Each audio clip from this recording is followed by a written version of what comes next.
All right, let's talk about tangents and normals. We talked about these before. We have found the equations of tangent lines and normal lines. One of the nice things about calculus is that there are so many practical applications. And tangents and normals are interesting because if you think about a lens, um, if you take a point on the lens and find the equation of the tangent line, and then you find the equation of the normal line, it turns out that if you're talking about refraction, you're talking about light coming in at some sort of angle. The bend in the light, which is known as refraction, is calculated using this angle right here, the difference between the normal at that point and the incoming light. So this is one where it actually can is used quite a bit in calculations. So let's just dive right in and take a quick look at an example. This is wow, am I writing today? It's not great. Example 4. We have an elliptical lens, and our elliptical lens has the equation x squared minus xy plus y squared equals 7. And we're interested in the tangent and the normal at point -1, 2. So obviously, we're already struggling to solve this for y, to write it as an explicit equation. We could theoretically use the quadratic formula, but we're not gonna. Instead, what we're gonna do is we're going to, step 1, take the derivative with respect to x. So we've got 2x minus, well, now we're gonna need right here a product rule. U is equal to x, v is equal to y, the derivative of u is 1, the derivative of v is dy dx. And so coming back here, we've got minus u dv xy prime plus v du, which is just y. And I'll switch back to black. Plus the derivative of y squared is 2y times the derivative of y, and it equals the derivative of 7, which is 0. So step 2, we're going to collect all the dy dx terms on one side. So I've got minus xy prime. Notice how much easier it is to write this when I just write y prime and I don't have to write a whole bunch of dy dx's, plus 2y dy dx, or y prime, equals, and I'm going to subtract the 2x, and I'm going to add the y. Notice this is a minus y. So now, step 3, I'm going to factor out the derivative of y with respect to x. I'm left with minus x plus 2y. And over here, I've got minus 2x plus y. And then I solve for the derivative, and I get y at minus 2x divided by 2y minus x. I switch them around because I find it easier, but the positive terms first. And I want to know the equation of the tangent line and the normal line at this point. And what I get is that the derivative, so this implies that the derivative is equal to, just checking my notes rather than recalculating, 4/5. All right, so let's write the equations. Remember, point slope form is the easiest way to write the equation of a line. So my tangent line is y minus 2 is equal to 4/5 times x minus -1. And my normal line going through the same point is y minus 2 equals opposite reciprocal minus 5/4 times x plus 1. Have to be a little bit more careful if you put them into y equals mx plus b form, which is why I like point slope so much. So Why don't you guys go ahead and do exercise 17, and you can pause the video.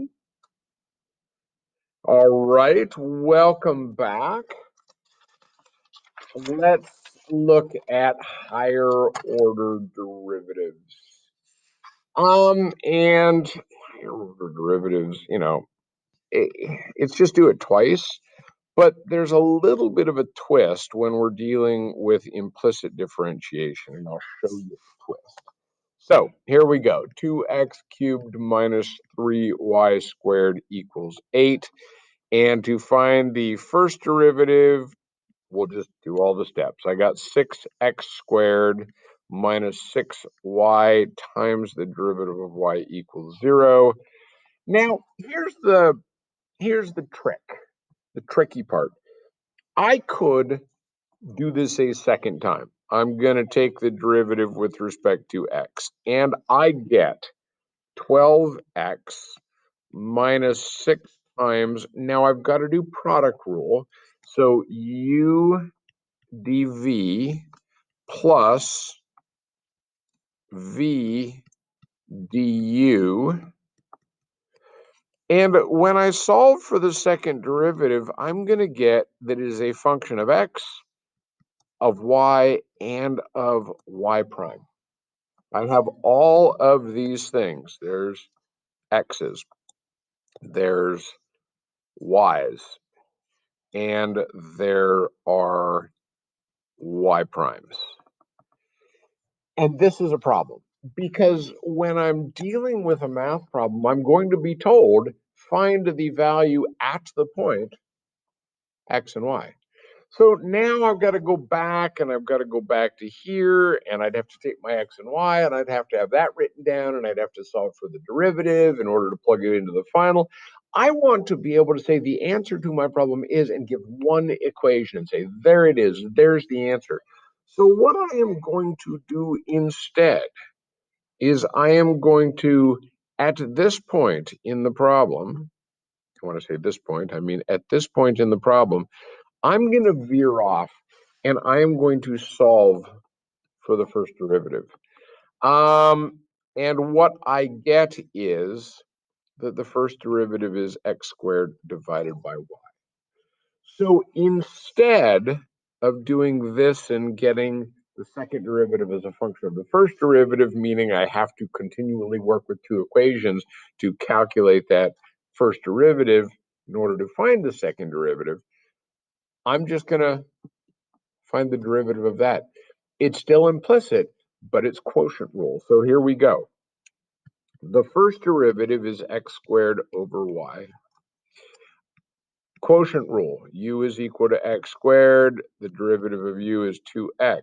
V is equal to y, the derivative of v is the derivative of y. So the second derivative is equal to, well, v du, so 2xy minus u dv, which is y prime times x squared, u dv, v du minus u dv, yes, all over v squared. Well, I still have the problem.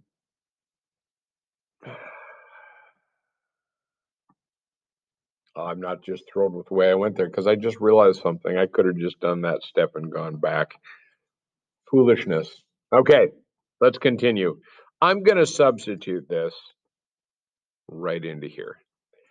So I've got that the second, and I'm going to go back and I'm going to show you what I just realized I should have just done. The second derivative is 2xy minus x squared over y times x squared, all divided by y squared. And if I do a little simplification, I get 2xy over y squared is 2x over y minus, combining all this stuff together, I get x to the fourth over y cubed, and there's the second derivative. So let's go back, because honestly, I could have done the exact same thing here. I've got, and I'm going to just change colors. I'll change to gold. I've got 12x minus 6 times y double prime plus, well, I know that y prime is x squared over y all squared is equal to 0. And so it wasn't really that much simpler. I just sort of was like traipsing along with the book and not really thinking, which is my fault. So solving this, what do I get? I'm going to subtract 12x, divide by -6, and I get that y times y double prime plus x to the fourth over y squared equals 2x. Uh, y times y double prime equals 2x minus x to the fourth over y squared, and then dividing everything by y, I get 2x over y minus x to the fourth over y cubed. I got the same answer. And I think the reason the book walks it through this way, and I should have given this more thought to begin with, is that simplifying at a simpler step, simplify first. The idea is that if you simplify and then do the next step, you don't run yourself into a hole where the second derivative is so complicated. In this case, it really wasn't too bad. I think it was a little bit more complicated. And when we look over here, it's a pretty straightforward quotient rule problem. So I would say that in general, let's go with what the book says, which is 1, find the first derivative, 2, solve for y prime, and then 3, take the derivative again of that. And maybe you just don't run into so many issues. But okay, there you go. Hopefully that didn't confuse you too much. If you're in my class, why don't you go ahead and do exercise 29. And I'm going to stop this video and come back with a little fun aside.